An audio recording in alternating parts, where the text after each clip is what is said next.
everybody. This is Ryan Medinger and Susan Buskell with Allied Tour and Travel and Extra Touch Tours. Today we are going to talk about booking your excursions on the Princess website for your Princess cruises. And I've got Susan here that's going to walk you through some steps and get you familiar with how to book excursions on princess.com. Great. Thank you, Ryan. Yes, this is one thing that always gets me excited when I'm helping people prepare for their cruise, or if I'm going on one, is going to look at all the excursions and the fun things we can do while we're in the various ports. So where I want you to start is just go to your search engine, whether that be Google or DuckDuckGo or whatever you use, and just put in princess.com and hit enter. And when you do that, it's going to bring you to a page similar to what we're sharing with you right now. And this picture changes all the time in the middle. That's just their marketing and things. But what you're going to look at is up here at this top line, and we're going to go over to book to guests. Because if you are looking at booking your excursions, we've already taken care of all your booking and taken care of all of your reservation with the cruise line. So just go here to book guests, and you can see some more things pop up here, and we're just going to do this fun part here, the get ready for your cruise. So here you're going to access your cruise personalizer. Just click on that. And then from there, you have a couple options. If you're someone that likes to register and you would need to keep track of a password and things to get logged in, you can create an account here. Or if you just want to log in through this method over here on the left side of the screen, all you'll need to do is put in your first name, your last name, your date of birth. And so nobody can share how old I am once you see the year I put in here. I was born a year after Allied Tour and Travel was started.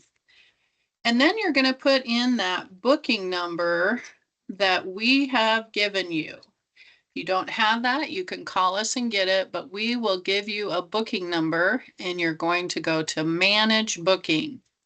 And this is going to take you into your specific reservation on your cruise. It's kind of a fun page here. Of course, I'm using Alaska as an example on this one. And for our Alaska travelers, one of the things they hope to see up there, of course, is bear. So you can see here it talks about how far. We have 32 days till this departure. And you have all these icons up here. And we're just going to go to the excursions icon. And it's going to pop up our itinerary. So here you can see this is on a trip that Allied has that we're leaving on August 3rd. It gives your daily itinerary. It will show for this particular trip, we're actually doing a land excursion first, where we have pre-booked some of your tours, and you can see here where we've done that. But then when you get down, as you're going down, you'll see your different ports of call, and you can see where we've already booked some excursions here. It lists the excursion, the time it is. This is for myself and a roommate. So this is a good example where I have a roommate and she wants to do the White Pass Scenic Railway, and I wanted to go on a wildlife refuge trip. So we are going different directions that day. So just keep that in mind. If you have traveling companions, you don't have to do the same thing. And that's certainly an option. But I'm going to go here to Ketchikan, where I haven't booked anything, and just show you how it comes up when you're looking at one of your ports of call. So you'll list your, hit your Shore Excursions tab, and here you can see Ketchikan, Alaska. It reviews the time that you're in the port there, and then just gives you a little bit of information about Ketchikan. And here it just kind of goes over points of interest. These are things that they just feel are some of the top things to do and see, or some of the top things that that particular port is known for. As you continue to scroll down, you can see there's 48 excursions available. So that's a lot of choices we have. So you'll want to look these over and start determining what interests you the most. The nice thing is there are lots of options, and it can fit someone who wants to be more laid back and relaxed, maybe not as active, to somebody who's very active and wants to be going all day long. So each of these excursions here you can see has the title of the excursion. It shows the length of the excursion. Here we have 2.5 hours. It shows the level of the excursion, easy activity. It shows it's from $84.95 per person. And then you can go in to view the details. And this is going to show you if it's available, and how much the tour is. Some of the tours will have multiple times. So you can see here's the title again. It's just kind of reviewing things.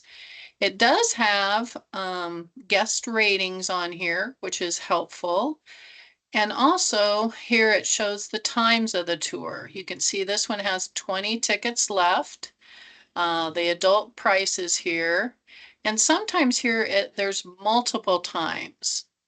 So if we wanted to do this one, we would just click here, hit with a check mark, and go add to the cart. And I'm not going to do that because my account's already set up and they will automatically charge me. But you would go add to the cart, and then it would ask you for payment. And then you would go ahead and okay that, and then you would be all booked. So then I'm going to just get out of here. When you would go back to your itinerary summary, it would show that you had been booked on that trip. Or if you go back just to the excursions, it would show that you were booked on that trip. So let's go look. I'm just going to go back here because I want to look at some other excursions. And I want to show you maybe one that has multiple times. As you saw, we had from 10 a.m. to 6 p.m. here in Ketchikan. Some ports you're actually in from like 8 in the morning till 8 at night. So you could book a morning excursion and an afternoon excursion. Let's see here. And if there's a crossover, it will put on their schedule conflict. So you won't be able to book it. Don't worry about overbooking because it won't allow you to overbook yourself if you can't make both times. So let's look here maybe at this historical Ketchikan and Creek Street walking tour. Let's see if this one. So this is a good example here, if you look with me, where they had 2 times for that particular excursion. So you can see here, 10:30 to 12 p.m. There's 0 tickets available. There is a wait list for it. It's still open. So if you really wanted that time, you could book that and you'd be put on the wait list, or just go ahead and do the 12:45 to 2:15. Again, you hit your time, click on your name. Maybe Roxy just wants to do this one and I'm not going to, and then you'd add it to the cart. So that is a good example of one where there's multiple times. I'm going to go back here again. Another thing to point out is that you can see there's all sorts of different activities indoors and outdoors. As you continue on, you'll get into some that have planes involved and helicopters.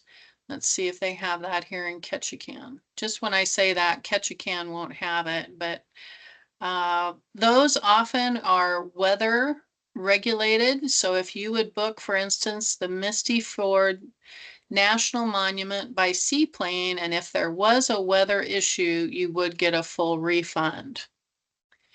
That also brings up another point I want to make is the cancellation policy on these.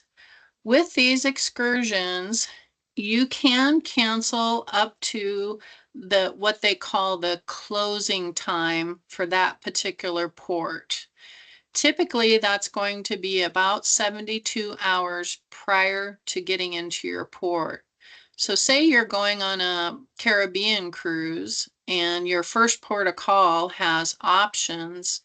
You would definitely want to, if you want to cancel any excursions you booked, you'd want to do that before you got on the ship several days. Once you're on the ship and say maybe like this Ketchikan is not until next to last day, they will have a closing time posted on the ship at the shore excursion desk or on their reservation forms that will say you have until such and such date to change or cancel your trip and you'll get a refund. If you don't cancel before that closing time, it is non-refundable. So I hope that helps. Ryan, can you think of any questions that someone might come up with that I'm not covering?